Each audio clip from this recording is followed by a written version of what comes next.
The great American road trip. Most of us are used to having to plan our route and do what we can to avoid traffic. But when it comes to weather, that's something that we really don't think about all too often, unless you travel a great deal. In my case, normally I can get an idea of from where I live in New York to where I go into Pennsylvania or Jersey fairly regularly. I know the weather will be like this in a given time frame. However, this year, I ended up traveling all the way down to Florida in February. So anywhere in between New York and Florida, I could have encountered snow, rain, and all sorts of other problems. And I wanted to know how I could keep track of that. That's where Driveweather came in handy. Sound interesting? I wonder a 001.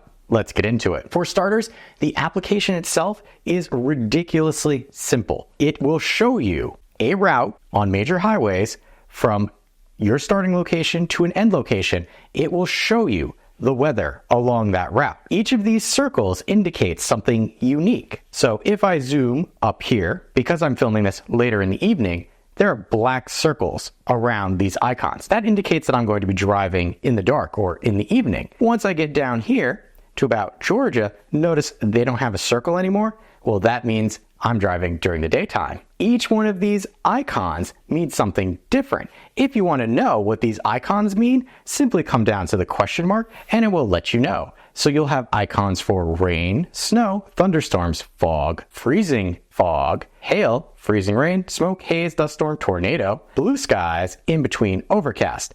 And then here you could see whatever the icon is, depending on the intensity of that icon, is the chance that it's going to happen. As well as here we have our night and then potentially icy road during your travels. There's not a lot to look at right now based on when I'm driving. I'm going to see blue skies and kind of gray. But the other thing that I like about this application, and the primary reason I got it, because I could get a good idea of what weather was going to be like on my trip down, but I was staying in Florida for a week before I had to come back up. Well, I needed to figure out the weather along my route coming back. And that's the thing. If I change this down here, you'll notice that these icons are changing. That's because based on weather data, it's letting me know if I leave on this day at this time, this is the weather that I can expect. And notice, if I go from New York down to Florida, starting at 10 p.m. on Wednesday, I will arrive at 2:57 p.m. on Thursday. I'm going to be experiencing rain down in Florida. This is the reason that this app is so useful. It will tell you en route what weather will be like at a location when you get there, not in the future, when you get there. So based on my driving habits, when I get down here to Virginia, I'd be experiencing rain if I left at 3 a.m. on Thursday. How does it know what the weather's going to be like? Well, if you select this sprocket icon down here, you can see it's set for drive mode, but I could say, show me the current weather for that location. But drive mode is the important one because that's going to show you what it's like along your route. And then speed factor, how quickly you might be traversing the terrain. We'll leave it at that. Over here on the right-hand side, we have our different icons. I'll get back to this one in a moment. Right now, we're on the weather icon. That'll show the weather in these bubbles. If I select the temperature, it will show me the temperature again. It's showing you the temperature when you get there. So I would go from 51 degrees down to 84 degrees by Thursday. If I select this one, it is wind direction. Now, some of the icons that I will be showing you are part of the paid subscription model. There is a free version and a paid version. Here we have our radar overlay. So it will show us, hey, this is what's going on right now in these areas. And you might have noticed up here, I have two separate times.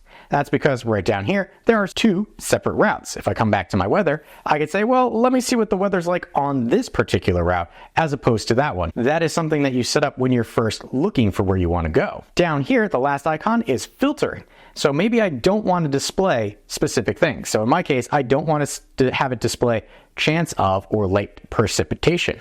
I can also say temperatures below 33, done. So now it won't show me below 33. These are handy ways to make this app even more functional for you. This bit up here is to set up a stop. And this is not the best way to set up the stop. It's not my preferred method. My preferred method is when you come up to the search area, you would set up your start a stop location and then your end destination.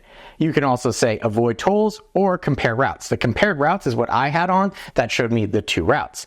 You can also show area, so get weather for your area, favorites if you had any, and then history. I'm not going to show you history because there's a lot of stuff in there that I prefer not to show you. Oh, right here, starting city, I'm going to do Lancaster, PA. I'm going to add a stop in Florence, South Carolina. Notice that there is a timer here. This actually indicates how long you'll be staying at that location so that the weather that you see further on accounts for the fact that I am going to stay at this location overnight, done, and then can add my final destination, which in this case will be Florida again. And now I could say show weather drive, and here it will show me in a moment. It enabled my filters, and here we go. From Pennsylvania, stopping here, and then continuing on.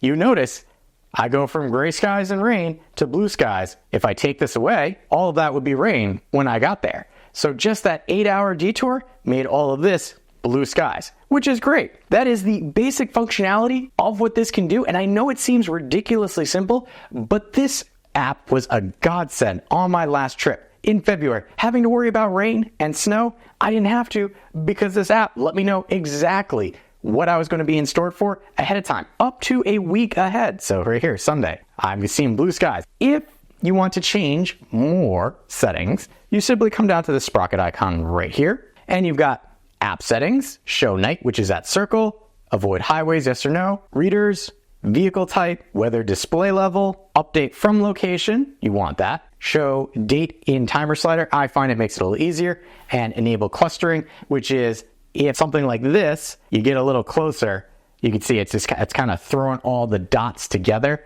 to kind of save on screen real estate. You have your units, 24-hour or 12, miles per hour or kph, Fahrenheit or Celsius, miles or kilometers, country. Well, in my case, I'm in the US, but look, you've got lots of other places that you can select as well. Here we have quick tutorial slide, so slide deck, quick start guide, subscription info, support legal and version. Yes, as I mentioned, there is a subscription to this, but with that subscription, you get no ads because, well, if I'm using this on the road, especially depending on my data, I don't want to have to deal with ads. Also, support your devs, 7-day weather, which was the real reason that I got this, night location rendering, wind direction, very useful, and speed, address to address, so you don't just have to do general area. You could pick your specific start address and end address, and stop and start delay, which is important in saying how long you're going to be at a specific waypoint, which also is part of the paid version. And then pavement ice indicator. I really needed this for my trip, especially on bridges that always have the sign,